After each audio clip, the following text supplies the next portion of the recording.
눈코 수술이 왜 한 번으로 끝나지 않냐, 여러 번 해야 된다, 뭐 이런 얘기들이 있는데요.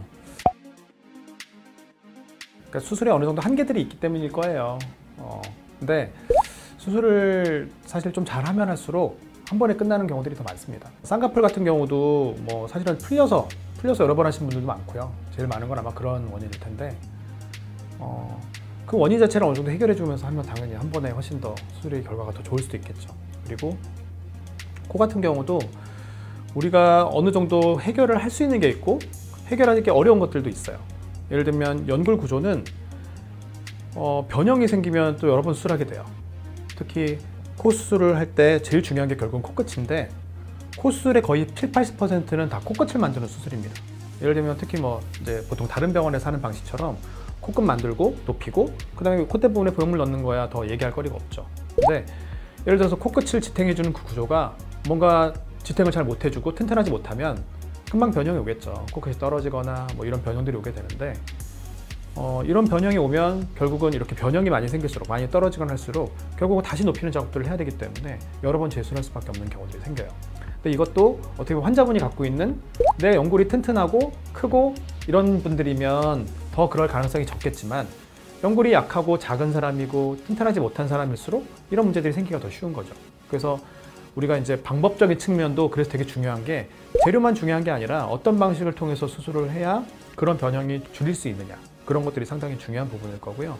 연골 구조만 어쨌든 잘 되어 있다고 하면 어느 정도는 사실은 나중에 재수술이 필요 없는 경우들이 많아요. 그래서 이 연골 구조들을 안정적으로 잘 만들어 줄 수 있느냐, 내 연골이 크고 튼튼한지 그렇지 않든지 간에 항상 안정적인 구조를 만들어 줄 수 있느냐가 재수술을 또 하게 될 건지 안 하게 될 건지를 결정해주는 가장 중요한 부분 중에 하나예요. 두 번째는, 예를 들면 내가 코가 되게 많이 짧은 코인데 내가 이거를 많이 늘려서 많이 늘리고 싶어. 우리도 이제 연골 구조를 어쨌든 이렇게 늘렸는데 피부가 그만큼 따라오지 못하는 경우도 있단 말이에요. 피부가 부드럽게 잘 늘어나주고 이런 사람일수록 좀 더 우리가 만든 구조에 모양이 좀 더 잘 적응을 하겠죠.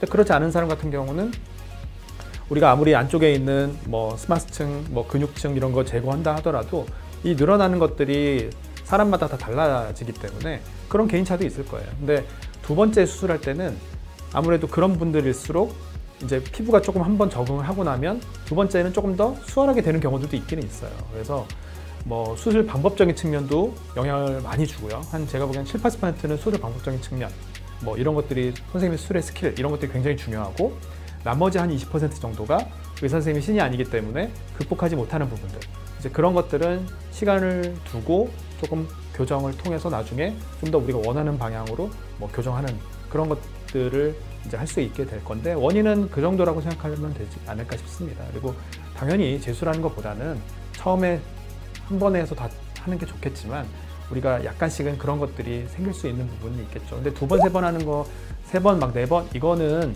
뭔가 플랜 자체도 잘못된 거예요. 처음부터 나한테 맞지 않는 거를 해서 하는 거기 때문에 좀 그런 부분에 대해서 어떻게 하면 조금 재수술을 줄일 수 있을지, 재수술 좋은 게 아니기 때문에 어떻게 하면 나한테 더 맞는, 그러면서도 나중에 변형이나 부작용이 생기지 않게 할 것이냐, 결국은 그런 부분에 대한 고민이 너무 환자분들도 부족하고 의사 선생님들도 부족하기 때문에 그런 문제들이 계속 반복되는 게 아닌가 생각합니다.